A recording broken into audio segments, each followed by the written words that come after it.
অন্তর্বর্তীকালীন সরকার নয়, পূর্ণ ক্ষমতা চায় তালেবান।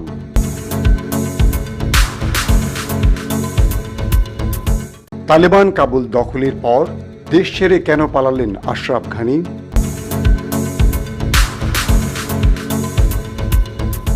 আফগানিস্তানের যুদ্ধ শেষ, তালেবানের ঘোষণা।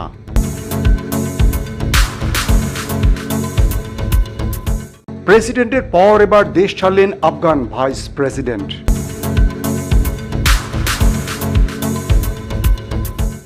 সীমান্ত অতিক্রম করে উজবেকিস্তানে আফগান সেনারা পালিয়ে যাচ্ছে।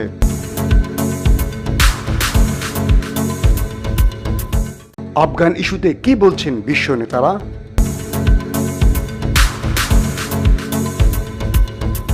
তালেবান ক্ষমতা গ্রহণের আগেই কাবুলে বোরকা কেনার হিড়িক।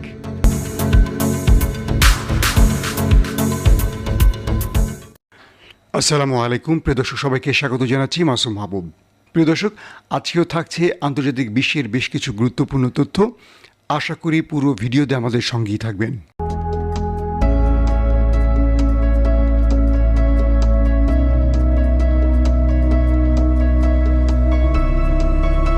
20 বছর পর ফের আফগানিস্তানের ক্ষমতা নিচ্ছে তালেবান। প্রেসিডেন্ট আশরাফ ঘানি তাজিকিস্তানের উদ্দেশ্যে দেশ ছেড়ে পালিয়ে যাওয়ার পর প্রেসিডেন্ট প্যালেস তালেবান দখলে নিয়েছে বলে জানা গেছে।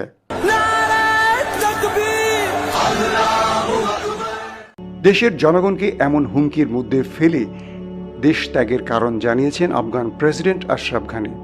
ঘানি বলেছেন, রক্তপাত এড়াতে তার হাতে আর কোনো বিকল্প ছিল না। রাতে এক ফেসবুক পোস্টে তিনি বলেন, লাখো মানুষ ঝুঁকির মধ্যে রয়েছে, সংঘাত এড়ানোর জন্যই আমি কাবুল ছেড়েছি। রয়টার্স জানিয়েছে, দেশ ছাড়ার পর দেশের পরিস্থিতি নিয়ে আফগান প্রেসিডেন্টের এটাই প্রথম বক্তব্য। আফগানিস্তানের উত্তরে মাজারি শরীফ দখলের পর থেকেই কাবুলের পতন ঘণ্টা বাজতে শুরু করে। রোববার সকালে জালালাবাদ দখলের মাধ্যমে বর্তমান আফগান সরকারের চূড়ান্ত পতন শুরু হয়। এরপর তালেবান যোদ্ধারা দলে দলে রাজধানী কাবুলে ঢুকতে শুরু করেন। তালেবান বাহিনীকে কাবুলে প্রবেশ করতে বলা হয়েছে বলে সংগঠনটির মুখপাত্র জাবিউল্লাহ মুজাহিদ স্থানীয় টোলো নিউজকে জানিয়েছেন। কাবুলের নিরাপত্তা পরিস্থিতি নিয়ন্ত্রণে রাখা হবে বলে নিশ্চিত করেছেন তিনি।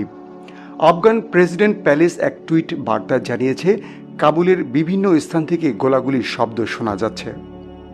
তবে তালেবানের নেতৃত্বাধীন অন্তর্বর্তী সরকারের কাছে আফগান সরকার শান্তিপূর্ণভাবেই ক্ষমতা হস্তান্তর করবে বলে দেশটির স্বরাষ্ট্রমন্ত্রী আব্দুল সাত্তার মির্জাকওয়াল রোববার জানিয়েছেন।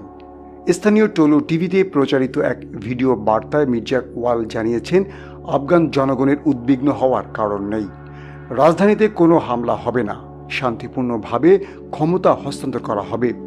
অন্যদিকে তালেবানও রোববার এক বিবৃতিতে জানিয়েছে, শান্তিপূর্ণ ক্ষমতা হস্তান্তর নিয়ে তারা অপর পক্ষের সাথে কথা বলছেন। তালেবান সহিংসতা থেকে দূরে থাকবে বলেও ওই বিবৃতিতে বলা হয়েছে।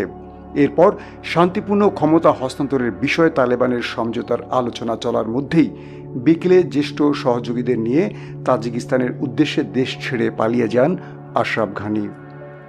এদিকে আফগানিস্তানের ভারপ্রাপ্ত স্বরাষ্ট্রমন্ত্রী কাবুলের বাসিন্দাদের শান্ত থাকার আহ্বান জানিয়েছেন। দ্রুত তালেবানের কাছে ক্ষমতা হস্তান্তর করা হবে বলে ঘোষণা দিয়েছেন তিনি। সিএনএনের খবরে বলা হয়েছে, কয়েকজন জ্যেষ্ঠ তালেবান নেতাকে যুক্ত করে নতুন সরকার গঠনের প্রক্রিয়া চলছে।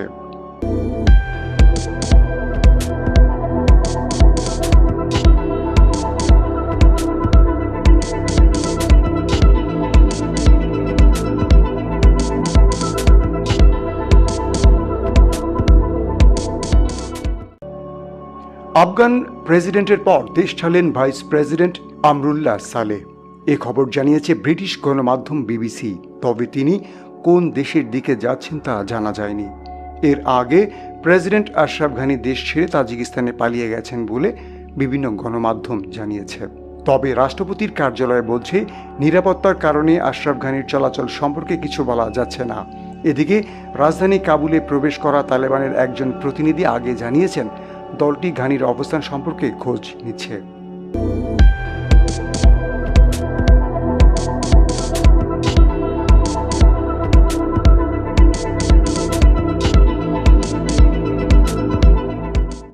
আফগানিস্তানে যুদ্ধ শেষ বলে ঘোষণা দিয়েছে তালেবান।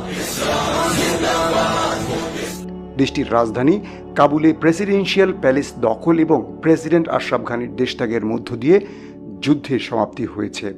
সোমবার বার্তা সংস্থা রয়টার্স ও কাতার ভিত্তিক গণমাধ্যম আল জাজিরা এ তথ্য জানিয়েছে। কাবুলে তালেবান ঢোকার পর শহরের বিভিন্ন স্থানে মানুষ তাদের সাদা পতাকার মাধ্যমে স্বাগত জানিয়েছে। এর মধ্যে ইউরোপের দেশগুলো তাদের নাগরিকদের ফিরিয়ে আনতে হিমশিম খাচ্ছে। দেশ ছাড়তে মরিয়া শত শত আফগান কাবুল বিমানবন্দরে এসে ভিড় করছে বলেও কিছু কিছু গণমাধ্যম জানিয়েছে। তবে অধিকাংশ আফগান নাগরিকরা তালেবানকে বরণ করে নিয়েছেন।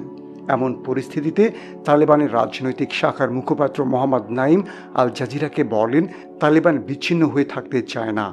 আফগানিস্তানের নতুন সরকার কেমন হবে তা দ্রুত জানিয়ে দেয়া হবে। তালেবানের এই মুখপাত্র শান্তিপূর্ণ আন্তর্জাতিক সম্পর্ক বজায় রাখার আহ্বান জানান। তিনি বলেন, সৃষ্টিকর্তাকে ধন্যবাদ জানাই, আমাদের দেশে যুদ্ধ শেষ হয়েছে। মোহাম্মদ নাইম আরও বলেন, আমরা সেই জায়গায় পৌঁছাতে সক্ষম হয়েছি যেখানে আমরা পৌঁছাতে চেয়েছিলাম। আমরা দেশের ও নাগরিকদের স্বাধীনতা চেয়েছিলাম। অন্যের উপর আক্রমণ করার জন্য আমরা আমাদের ভূমি কাউকে ব্যবহার করতে দেব না এবং আমরা অন্যের ক্ষতি করতে চাই না। দীর্ঘ 20 বছর পর আফগানিস্তান থেকে সেনা প্রত্যাহার করেছে যুক্তরাষ্ট্র ও ন্যাটো মিত্ররা। তালেবান দেশটির 34টির মধ্যে অধিকাংশ প্রদেশের রাজধানী দখলে নিয়েছে। সর্বশেষ কাবুলে ঢোকার পর প্রেসিডেন্ট প্যালেসও দখলে নেয় তালেবান যোদ্ধারা। এখন তারা দীর্ঘদিনের যুদ্ধ বিধ্বস্ত দেশটির ক্ষমতা বুঝে নেয়ার অপেক্ষায় রয়েছে এবং দেশটিকে সাজাবার অপেক্ষায় রয়েছে।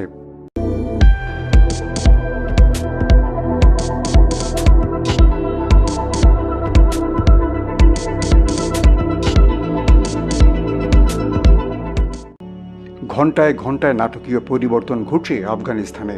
তালেবানরা কাবুল ঘিরে ফেলার পর প্রথমে অন্তর্বর্তীকালীন সরকার গঠিত হবে এমনটা শোনা যাচ্ছিল। তবে এখন তালেবানের দাবি তারা পূর্ণ ক্ষমতা চায়।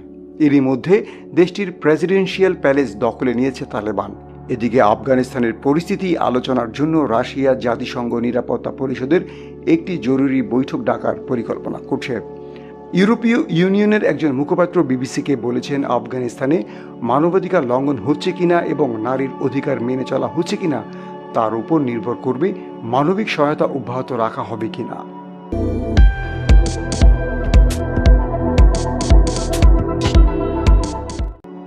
আফগান বাহিনীর 84 জন সেনা সদস্য সীমান্ত অতিক্রম করে উজবেকিস্তানে প্রবেশ করছে বলে জানিয়েছে উজবেকিস্তান সরকার। উজবেক পররাষ্ট্র মন্ত্রণালয় এক বিবৃতিতে বলছে, উজবেকিস্তান আটক সৈন্যদের খাবার, অস্থায়ী বাসস্থান এবং চিকিৎসা প্রদান করেছে। তার মেজ হেয়ারতান সীমান্ত ক্রসিংয়ে ব্রিজের আফগান অংশে আফগান সেনাদের রাখা হয়েছে। এই ব্যক্তিদের মানবিক সহায়তা প্রদানের ব্যবস্থা নেওয়া হয়েছে। মধ্য এশিয়ার দেশটি বলছে, সীমান্ত রক্ষীরা রাষ্ট্রীয় সীমান্ত লঙ্ঘনকারীদের গ্রেফতার করেছে এবং কর্তৃপক্ষ আফগানিস্তানে প্রত্যাবর্তন সম্পর্কে আফগান পক্ষের সাথে আলোচনা করছে।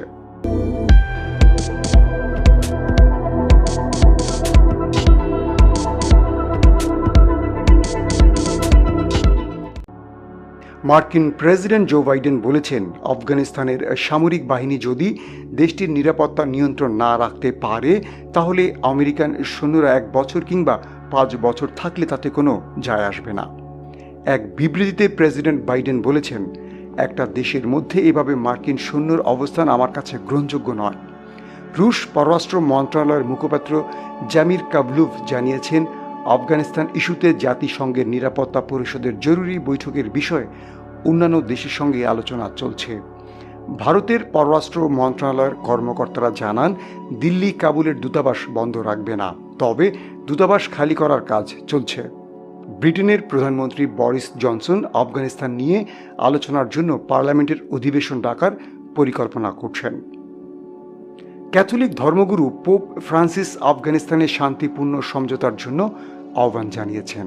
পাকিস্তানের পররাষ্ট্র মন্ত্রণালয় বলছে, আফগানিস্তানে পরিস্থিতির অবনতিতে উদ্বিগ্ন তারা, তবে তারা কাবুলে দূতাবাস বন্ধ করার পরিকল্পনা করছে না। এছাড়া ইউরোপীয় ইউনিয়ন, অস্ট্রিয়া এবং সুইডেনও প্রতিক্রিয়া জানিয়েছে।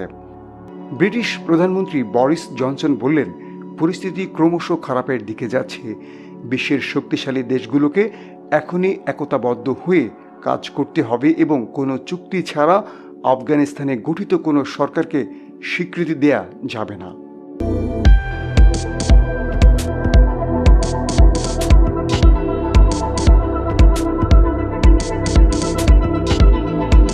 আফগানিস্তান পুনরায় তালেবানদের নিয়ন্ত্রণে যাওয়ার প্রেক্ষাপটে গত সপ্তাহ ধরে রাজধানী কাবুলে বোরকা কেনার হিড়িক পড়েছে। দেশটির বর্তমান পরিস্থিতিতে হঠাৎ বিক্রি বেড়েছে আরএফের দোকানে। দূর থেকে আরএফের দোকান দেখলে মনে হয় সেখানে নীল রঙের পর্দা টানানো আছে, কিন্তু কাছে গেলে বোঝা যায় দোকানের হুকে ঝোলানো আছে অসংখ্য নীল বোরকা। তালেবান কাবুলের চারদিক ঘিরে ফেলার পর থেকে সেখানকার নারীরাও তৈরি হন পরিস্থিতি মোকাবেলার জন্য। দোকানদার আরএফ জানান, আগে বিভিন্ন প্রদেশে নারীরাই তাদের প্রধান ক্রেতা ছিলেন, এখন শহরাঞ্চলের নারীরাও তাদের কাছ থেকে বোরকা কিনছেন। আয়ালিয়া নামে এক আফগান নারী বলেন, আগে বোরকার দাম ছিল 200 আফগানি মুদ্রা, বর্তমানে তা বেড়ে দাঁড়িয়েছে 2000 থেকে 3000 আফগানি মুদ্রা। কাবুলে দেশের বিভিন্ন প্রান্ত থেকে আসা নারীদের সংখ্যা বেড়ে যাওয়ায় বোরকার দাম বেড়ে গেছে বলেও ধারণা করা হচ্ছে। অনেক দশক ধরে ঐতিহ্যবাহী আফগানি বোরকা বিশ্বে আফগান নারীদের পরিচয় বহন করে আসছে। ঐতিহ্যবাহী এই বোরকা অধিকাংশ সময় নীল রঙের হয়ে থাকে। ভারী কাপড়ে বানানো এই বোরকা এমনভাবে নকশা করা হয় যেন পরিধানকারী পা থেকে মাথা পর্যন্ত ঢাকা থাকে। বোরকার চোখের কাছে থাকে পাতলা জলের মতো কাপড়। 2001 সালে তালেবানের পতনের পর কেউ কেউ এই বোরকা ত্যাগ করলেও অধিকাংশ নারীরা বোরকা ত্যাগ করেনি। তবে চলতি বছরে আফগানিস্তান থেকে বিদেশি সেনা প্রত্যাহারের পর দেশটির একের পর এক গুরুত্বপূর্ণ শহর তালেবান দখলে নেয়ার পর আফগান নারীরা আবারও বোরকায় ঝুঁকছেন।